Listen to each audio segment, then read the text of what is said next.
Hello everyone, आज है 26 नवंबर और आज इस वीडियो में हम बात करने जा रहे हैं जेपी एसोसिएट के बारे में। 6 रुपये से नीचे शेयर आ चुका है। एक महीने में 18% का फॉल है। हालांकि इसकी जो ट्रेडिंग है वो सिर्फ और सिर्फ मंडे को ही होती है, तो पूरे महीने में सिर्फ 4 ही दिन ये ट्रेड हुआ है। और एक साल की अगर हम बात करें तो 67% का फॉल है और ये गिरा है 26-27 रुपये के रेंज से। अगर आप वहाँ से देखोगे तो गिरावट भैया और भी ज़्यादा है। ऑलमोस्ट यहाँ पर 80% का फॉल कह सकते हैं कि दिखा चुका है ये, और लगातार गिर रहा है। देखो बीच में अगर ये कोशिश भी कर, देखो बीच में करता ज़रूर है, ठीक है, लोगों को ललचाने के लिए ऐसा ज़रूर होता है कि लगातार 5-5% का अपर सर्किट लगाएगा, फिर 5-5% का लोअर सर्किट, फिर 5-5% का अपर सर्किट, फिर 5-5% का लोअर सर्किट। तो ये हो रहा है यहाँ पर, ठीक है। अब होता यह है कि अगर आप खरीदारी करके, जैसे कि जब अपर सर्किट लगा रहा है, आप सोचा कि चलो मैं खरीदारी कर लेता हूँ, या फिर जब लोअर जा रहा है नीचे, ठीक है, अब आप सोचो कि मैं खरीदारी कर लेता हूँ, ठीक है, आप खरीदारी कर दो लेकिन फिर बेच नहीं पाओगे। जब ऊपर जा रहा होगा तब आप खरीद नहीं पाओगे। तो ये हो रहा है यहाँ पर। और देखो कंपनी जो है वो दिवालिया होने वाली है, उसमें कोई शक नहीं है। बात करेंगे सब कुछ इस वीडियो में, लेकिन उससे पहले चैनल को सब्सक्राइब नहीं किया है तो ज़रूर कर लीजिएगा। तो गिरावट बहुत ज़्यादा है 5 साल में। अगर आप देखो तो 150% का, हालांकि अभी भी ग्रोथ है, लेकिन ग्राफ देखो तो पिरामिड ही बने हैं। एक बड़ा पिरामिड हमने देखा, बेहतरीन तेज़ी देखी, उतनी ही बड़ी गिरावट भी देखी। तो ये देखो कंपनी जो है वो दिवालिया हो रही है। इनके जितने भी बिजनेस है वो अलग अलग लोग खरीदेंगे, देखेंगे कि कौन खरीदता है कौन नहीं खरीदता, वो देखा जाएगा। बीच में अदानी का भी नाम सामने आ रहा था, लेकिन अगेन मैं कह दूँ, अगर कोई खरीदता है, ठीक है, तो वो कंपनी नहीं खरीदेगा, वो कंपनी का बिजनेस खरीदेगा, फिर उसको खरीद के अपने में मर्ज कर देगा। तो उससे इस कंपनी के इन्वेस्टर का कोई फ़ायदा नहीं होने वाला है, ठीक है। जब भी कोई कंपनी दिवालिया होती है तो रिटेल इन्वेस्टर का फ़ायदा उसमें ना के बराबर होता है। उसमें फ़ायदा जो होता है वो जनरली बैंक्स का होता है, क्योंकि जब भी कंपनी को बिकवाने का काम होगा तो सबसे पहले बैंक्स का जो कर्जा होगा उसको चुकाया जाएगा, ठीक है। उसके बाद रिटेल इन्वेस्टर का तो सबसे आखिर में नंबर आता है, और तब तक उतना पैसा बचता भी नहीं है। जितना कर्जा होता है उतना पैसा मिलता भी नहीं है जनरली। तो इवन बैंक का ही पूरा पैसा नहीं पूरा मतलब यहाँ पर हो पाएगा। तो ये चीज़ें होती है, और जब कंपनी इस तरीके की इंसॉल्वेंसी से गुजर रही होती है तो मैं हमेशा कहता हूँ कि भैया दूर बैठो, तमाशा देखो, पढ़ने की ज़रूरत नहीं है जब तक चीज़ें क्लियर ना हो यहाँ पर। अगर हम वॉल्यूम्स के बारे में देखें तो हालांकि कम क्वांटिटी में ट्रेड हो रहा है, और हफ्ते में एक ही बार ट्रेड होता है, हर मंडे को इसकी ट्रेडिंग होती है। अभी लास्ट मंडे को देखो तो यहाँ पर 17 से 18 लाख के आसपास के शेयर ट्रेड होते नज़र आए थे। ऑल टाइम हाई एक टाइम था जब ये 500 रुपये से भी ऊपर ट्रेड कर रहा था, ठीक है। मार्केट कैप इसका 1400 करोड़ के आसपास देखने को मिल रहा है, और लगातार वो कम हो रहा है गिरावट के साथ साथ।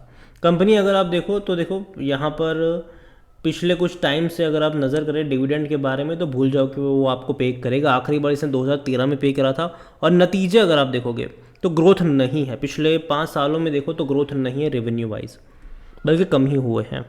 सेम चीज़ अगर आप प्रॉफिट को लेकर देखो तो प्रॉफिट तो है ही नहीं, लॉस ही लॉस है। 21 में भारी लॉस किया था, 22 में किया था, 23 में किया था, 24 में भी किया था। तो नुकसान यहाँ पर ज़्यादा देखने को मिल रहा है, लॉस है। कंपनी इंसॉल्वेंसी की तरफ जा रही है, इनको बिकवाने की प्रोसेस हो रही है अभी के टाइम पर। अगर वैल्यूएशन के बारे में देखेंगे तो जाहिर सी बात है इसका पी नेगेटिव में ही होगा, क्योंकि कंपनी प्रॉफिट तो कर नहीं रही। फाइनेंशियल्स अगर आप देखें क्वार्टर ऑन क्वार्टर तो वो भी अच्छे तो नहीं है। लास्ट क्वार्टर में भी तकरीबन 290-295 करोड़ का लॉस किया था, 1500 करोड़ के आसपास का इनका रेवेन्यू था, जो कि देखा जाए तो कम है, क्योंकि पिछले साल इसी क्वार्टर में रेवेन्यू 1950 करोड़ का था। और क्यों रेवेन्यू कम हो रहा है? क्योंकि बिजनेस बंद हो रहे हैं, बिक रहे हैं इनके बिजनेसेस। अलग अलग जितने भी इनके बिजनेस है वो सारे के सारे बिकने वाले हैं आने वाले टाइम में। जो खरीदेगा, यहाँ पर ऑलरेडी एनसीएलटी में जा चुके हैं ये, जो खरीदेगा और जो भी कर्जा होगा वो उसको चुकाया जाएगा एनसीएलटी की तरफ से। तो ये सब कुछ हो रहा है यहाँ पर। लॉस अगर आप देखो हर क्वार्टर में लॉस है, हर क्वार्टर में। जून में तो 1000 करोड़ से भी ज़्यादा का लॉस किया था इसने। अभी लास्ट क्वार्टर में 295 करोड़ के आसपास का लॉस करा है इन्होंने। जहाँ तक शेयर होल्डिंग के बारे में देखें, प्रमोटर की होल्डिंग यहाँ पर 30.23% की है, और प्रमोटर की होल्डिंग देखा जाए तो थोड़ी बहुत बड़ी है, लेकिन सबसे मेजर पता है क्या है कि जो खरीदारी करने वाला तबका है पिछले 3 क्वार्टर में, वो रिटेल इन्वेस्टर है। 30% पे थे वो, ठीक है, हालांकि उससे पहले तो और भी कम थे। और 3 ही क्वार्टर में 30% से भाई साहब ऑलमोस्ट 40 पर आ गए, 38.78 पर आ गए। तो देखा जाए तो ये प्रॉब्लम है, लोग भाग रहे हैं। अगर आप अदर पार्टीज भी देखो तो वो भी यहाँ पर बिकवाली कर रहे हैं। सब बेच रहे हैं। रिटेल इन्वेस्टर बेचारा मल्टी बैगर समझ समझ के खरीदारी कर लेता है, तो वो नहीं करना चाहिए यहाँ पर। जहाँ तक म्यूचुअल फंड्स की बात करें, 0.16% का स्टेक है उनके पास, 9.29% यहाँ पर डोमेस्टिक के पास है। एफआईएल जो कि अब तक खरीद रहा था, वो सितंबर में बड़ी बिकवाली भी कर रहा है। यहाँ पर अगर आप देखोगे तो एफआईएल से भी बिकवाली करी थी, यहाँ पर 2.67% से 2.25 पर आ गए। अगर हम यहाँ पर डोमेस्टिक देखो तो वो भी थोड़ा थोड़ा करके हर क्वार्टर में बेच रहा है। 9.89 जो था वहाँ से 9.75 पर आया, फिर 9.45 पर आया, और अब जाकर 9.29 पर आ चुका है। तो बेच रहा है ये। रिटेल ही बड़ी क्वांटिटी में खरीद रहा है। अदर पार्टीज जिसमें कई सारे इन्वेस्टर भी छुपे हुए होते हैं, इसी अदर पार्टीज का पार्ट होते हैं, वो भी लगातार बेच रहे हैं यहाँ पर। तो देखिए ओवरऑल अगर मैं बात करूँ जेपी एसोसिएट को लेकर, तो कंपनी मुझे फंडामेंटली उतनी स्ट्रांग नहीं लगती है। दूसरी बात ये कि कंपनी एनसीएलटी में जो गई है, दिवालिया होने की प्रोसेस में है, और जब भी कोई कंपनी इस प्रोसेस से गुजर रही होती है, मैं एक ही चीज़ कहता हूँ कि जब तक चीज़ें कंप्लीट ना हो, दूर बैठो, तमाशा देखो, जल्दबाजी इन दौरानों में करने की ज़रूरत नहीं है।